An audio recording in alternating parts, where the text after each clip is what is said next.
Welcome to Wild, Women in Lending Determined to Make an Impact. I'm your host, Robyn LaVassaur. They say our biggest fear isn't being inadequate. It's being powerful beyond measure. In this podcast, I will share how to break through imaginary ceilings, lean into success, discovering your purpose, and understanding how to create the business and life of your dreams. From failures to triumphs and all the tactics in between, let's jump into the wild arena together. Welcome back to Wild with Robyn LaVassaur. If I was probably even my 20-year-old, 22-year-old daughters right now, they use the word cringe. And Brené Brown often references leaning in and staying in what we would call a cringy moment. I don't love that word. I like to be a little more traditional with, hey, what makes you uncomfortable? And we all talk about, hey, you got to lean into discomfort and that'll get you growth, right? I don't like going to the gym. You go to the gym, you see results. You might not love the actual workout, but you love what's on the other side, right? You've got to get uncomfortable to grow. I'm going to give you a skill that absolutely changed my life, and it actually held me back in lending and the job that I do. And what I didn't realize it actually held me back in life more than I knew. More than I probably cared to admit or face. And so let's talk about the word itself, and that is confrontation. Most people, when you say, are you in love with confrontation? I will tell you, in a room full of income earners, the more uncomfortable you are with confrontation, I would directly correlate that potentially to your income as well. What's crazy about that is that I didn't understand that, and nobody had ever said that to me until the owner of our company, who has coached and mentored me for so long. He said to me, hey, you will never break the barrier to the next income level without falling in love with confrontation. He believed it so much and knew that I needed to change my own relationship with being likable, liked by everybody, and avoiding confrontation, that he had me write down, I love confrontation 10 times a day on a piece of paper every single day until I was so reprogrammed in my mind that I actually did love it. Now, here's what's crazy about that. How we view confrontation is a big thing, right? And I think that things are caught, not taught, as in my podcast idol, if you will, Ed Milet would say. That caught, not taught is so incredibly powerful, because what we have learned in the past is how people often deal and react with confrontation. Interesting, because if you start to think about the people you surround yourself with and you think, how do they handle criticism, feedback, what we would like to call a pineapple, right? It's hard and maybe not super warm and fuzzy on the outside, but on the inside, it comes with nothing but goodness, right? It's coming from a good place. Well, I knew that even if I was coming from the best place, if it was going to make somebody feel sad, bad, apologize, maybe get angry, provoke a reaction that I was not ready to tackle, I avoided confrontation. And here's what's interesting is we avoid confrontation with the very person that we want to have it with, but then we often talk about it. I'm super guilty of this. And I think if we're being honest, most of us are at one point or another in our lives. We talk about that confrontation with multiple other people about the person that we should be confronting. Not only that, but we carry it around with us. And have you ever realized that if you carry around a bunch of things that you should have confronted somebody with, and I'm going to get this into business here in a second, but think about this for a minute, and they drive you crazy, and you either need to put it to bed and not let it drive you crazy anymore, or confront it. If you are carrying around tons of that and you're not confronting people, you're not living clean. And living clean means, hey, how clean are you on the inside? And I'm not saying that we need to have, just blurt out rude things to people, if you will. I don't think that's what confrontation is. But I do believe there are skills around confrontation. And I'm actually going to take it into what would be a realtor or a client meeting, in saying things that you're thinking in your head, but you're unwilling to say. That is confrontation in itself. You know you need to confront somebody with something that needs to be said that you're saying on the inside, on repeat, potentially. It's bothering you, but you're not willing to say it out loud. I will tell you, I didn't realize how much deciding that confrontation was actually just an incredible way to communicate, to problem solve, and to ultimately rectify whatever situation was happening, and to gain clarity from somebody, and ultimately to live free. Once I learned that and I realized it and now I practice it, what a difference. And yes, shockingly, my income not only doubled, it more than doubled, and my overall life got better because I was willing just to pause and say something. So let's talk about the skills around confrontation and what we need to do in order to live a cleaner life in this space. So first of all, if you hate it, if you're uncomfortable with it, if you avoid it more often than not, if you're feeling unresolved about a lot of things that are valid. Now, there are some things that aren't valid. We all know it, right? I'll give you a really weird one, and don't make fun of me for this. Like, I rub my feet together. My dad rubbed his feet together. I rub my feet together out of habit. It drives my husband crazy. I don't need him to tell me every single day of his life that it drives him crazy because here's a little secret, I'm not stopping. It's clearly not something that is divorceable to my husband and I, but I rub my feet together. It drives him crazy. He let it be known once. We've resolved and it's not moving forward. We're not talking about it anymore, right? Like there's different things that might drive you crazy about somebody that you don't confront because it's really not that big of a deal. So you've been able to just go, I'm going to take a deep breath and not worry about that, right? Like maybe how somebody laughs. Maybe it drives you nuts, how they sneeze, whatever is going, how they eat food drives you nuts. Are you really going to say something? Do they really need to fix it for you? Or do we just need to get over it? That's different. Confrontation is much more a, hey, team member, you're not doing your job well, maybe at all. You're making my job harder. I'm mad about it. I've told about 20 people how frustrated I am. I'm to the point where I no longer like my job or am enjoying where I work, but I won't tell you, but I keep putting more and more distance between us. That's avoiding confrontation. No different than, hey, I've got some really big things that I need to confront somebody on. Hey, I know this is happening. I'm asking about it. It might be confronting your kids with something that you didn't want to know. Hey, I know that you've lied to me about a couple things. Those kind of confrontations absolutely need to happen. And I am stunned at how many people avoid them as to not be in that quote unquote cringy situation. So let's talk about it when it comes to business for a minute. Confrontation. I will tell you, all borrowers at all times, all clients, a third will shop you. And I think in this day and age, if you will, there is so much out there about interest rates in general that when it relates to actual mortgage rates, but you could also say, hey, I'm an insurance salesman, I'm a financial advisor, I'm whatever I do, if I'm selling something, if you will, and there's a price to it, a third of your clients will shop you. We don't often want to confront the shopping, but then later we have all of this emotion on, I gave you this, I did this for you, I did that for you, but really they showed you signs that they were shopping, but you didn't want to confront it. Therefore, you feel even worse when they potentially leave you. How do you handle it? How do we tackle it?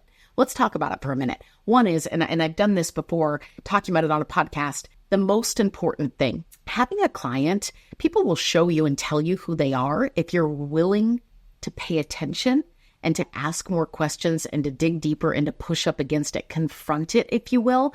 But we often want to write our own narrative that has more of a storybook ending. Right? We often want the all things to be happy and what our imagination is creating to become the reality. And the truth is, if we were just willing to stop right there and confront what they just said, it would actually allow us then to make a more sound decision with what we want to invest, right? Hey, I'm really, really clear about where we both stand and how we would potentially move forward. So with clients, and this is no joke, for years, I spent time hoping everybody would choose me and very much assume closing, assuming they would choose me, right? I'm going to assume that you're my client. And I would give them everything. My cell phone number, I practically worked all hours of the day. If they called or texted or emailed, I was always getting back to them, trying to make sure that they were taken care of at the highest level. Oh, and then all of a sudden they would be shopping me, and I've put in all this work, all these pre-approval letters, spent Saturdays, done, walked away from the dinner table, left the birthday party for a minute, spent time and time again. And the truth is, deep down inside, I knew the rates, if you will, or monthly payment or fees were the most important thing to them, but I didn't want to ask. I didn't want to confront it because that would be uncomfortable. And once I knew, what do I do with it? Have you ever known something kind of deep down inside but hoped it to not be true? And so you don't want to say it out loud as to not give it more power, right? You're just going to, I'm going to avoid this. I'm going to hope over here that that's not happening. I can't tell you how many people actually allow their joy in the business to be stolen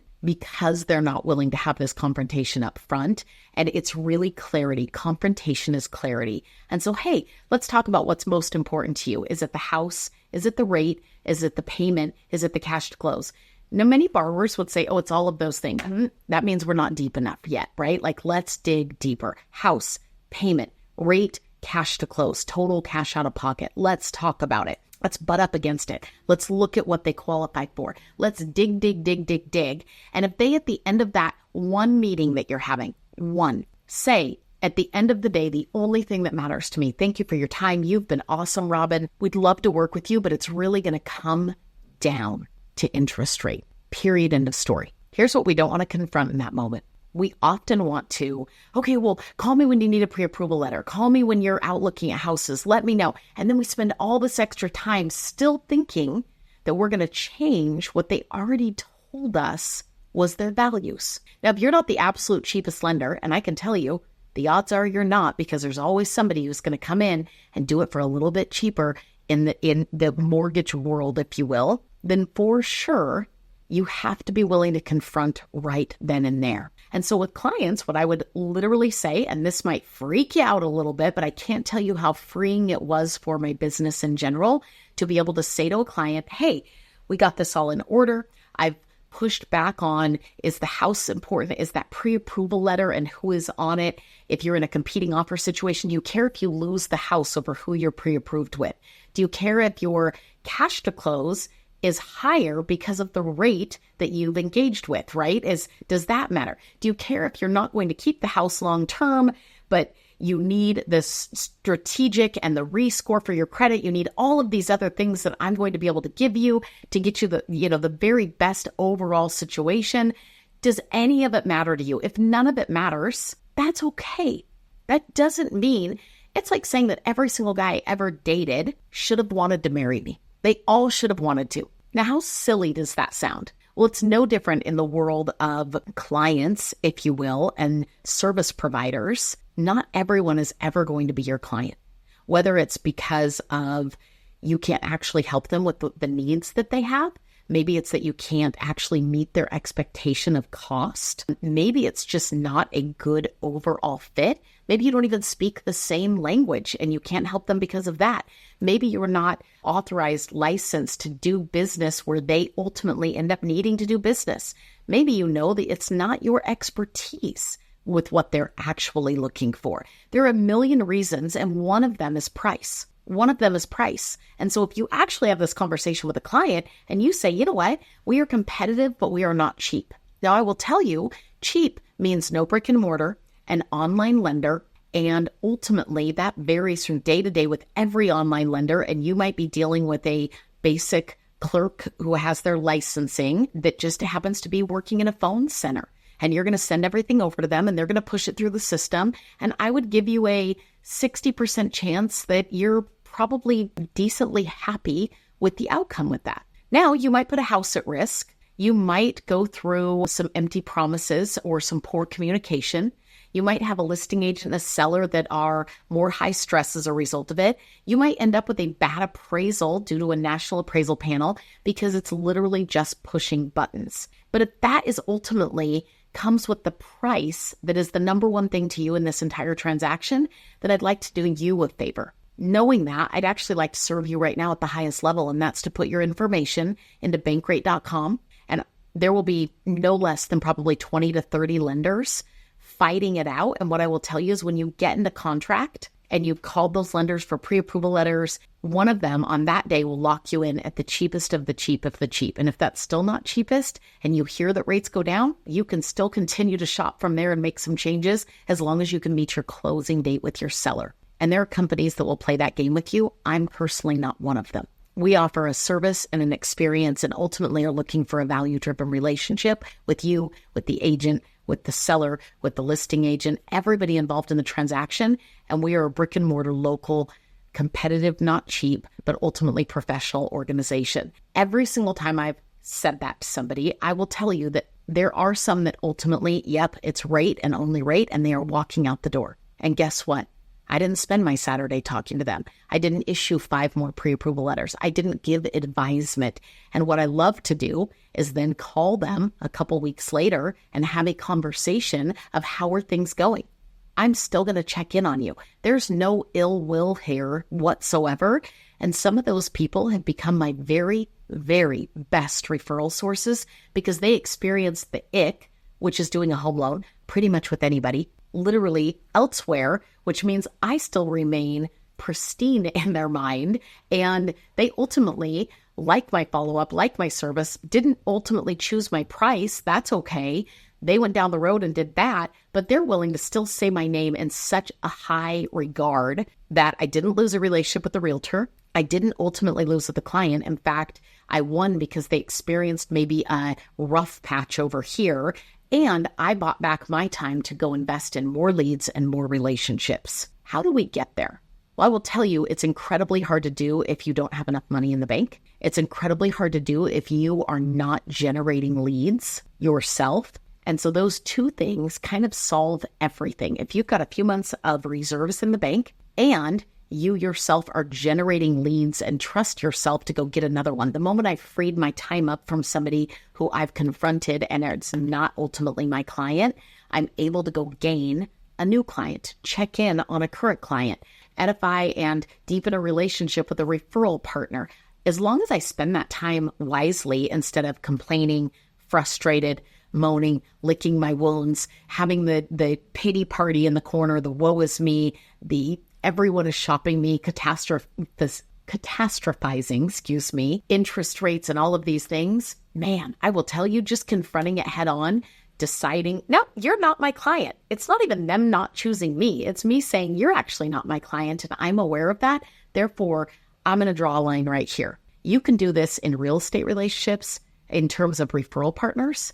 You can do this in terms of team members, companies that you work for and with, friendships, coworkers. I mean, there are a million different places that you can choose to say, hey, here's what I'm willing to do, what I have to offer, and I'm okay if that doesn't fit. I'm also okay if you don't fit or align with me. Somebody out there does. I know that for a fact because I've been married for 25 plus years very happily, and imagine if I expected every single boy to want to marry me versus the one that, hey, you know what? There was alignment there. There was synergy there. And we have lots of healthy confrontation in our relationship. My team, I constantly had issues, if you will, with team members as I was building a team, as I became a leader.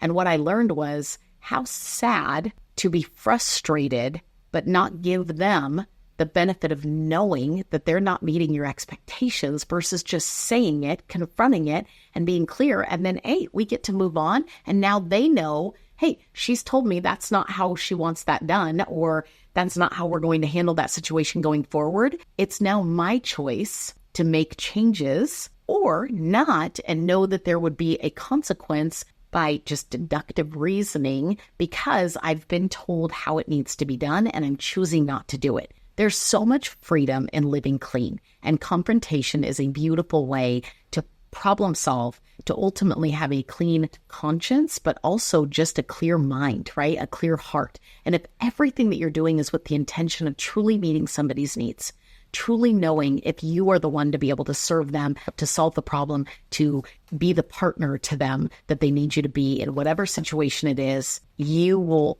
ultimately have more joy in your life, more joy in your business, and more freedoms than I can even put into a dollar sign, time, or just happiness in general. So fall in love with confrontation. Write it down every single day. Do the work, not only within yourself, but with other people. Get better at the skill and grow from there. If this was helpful, I hope you share it, and we will see you on the next episode of Wild.